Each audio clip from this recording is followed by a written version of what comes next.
বাংলাদেশের হয়ে তো ভাই পরের টেস্ট খেলায় টাফেস্ট মোমেন্ট। যতটুকু কন্ট্রিবিউট করা যায় এবং যতদূর খেলা যায়, যতদিন পর্যন্ত আমার টিম ম্যানেজমেন্ট আমাকে চায় বা টিম চায়, এবং আমি যেটা ফিল করি নিজের ভিতর থেকে, যদি চাই যে হ্যাঁ আমার টিমে দরকার আছে, ততদিন পর্যন্ত আমার খেলার ইচ্ছা আছে।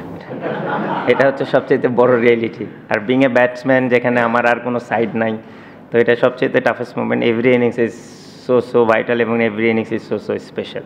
আর সুইট মোমেন্ট যদি বলেন, ডেফিনেটলি আমি মনে করি যে ইনিংসে আমি ফার্স্ট ডাবল সেঞ্চুরি করেছি, যেটা আমি বললাম যে আলটিমেট গোল হচ্ছে বাংলাদেশ ক্রিকেটটাকে কীভাবে ওপরে নিয়ে যাওয়া যায়। তো আপনি যতক্ষণ পর্যন্ত একটা জিনিস আপনার চোখের সামনে অ্যাচিভ না করবে যে কেউ, আসলে তখন পুরো গ্রুপে ওই বিলিফটা থাকে না। তো এখন যেহেতু ওই 200 করার পর থেকে অ্যাটলিস্ট অন্যরাও বিলিভ করা শুরু করেছে যে হ্যাঁ we can make some big runs. তো এবং আমি মনে করি যে এই 100 টেস্ট খেলার পর অবভিয়াসলি বাংলাদেশের ক্রিকেটে আরও অনেকেই ভাববে যে টেস্ট খেলা যেন, কারণ যে ব্যক্তিটা 100টা টেস্ট খেলবে অ্যাটলিস্ট ওই রকম যদি মেন্টালিটি থাকে, ওই রকম যদি স্কিল সেট থাকে, তাহলে ডেফিনেটলি বাংলাদেশের ক্রিকেটে উপরে যাবে আমি আশা করি।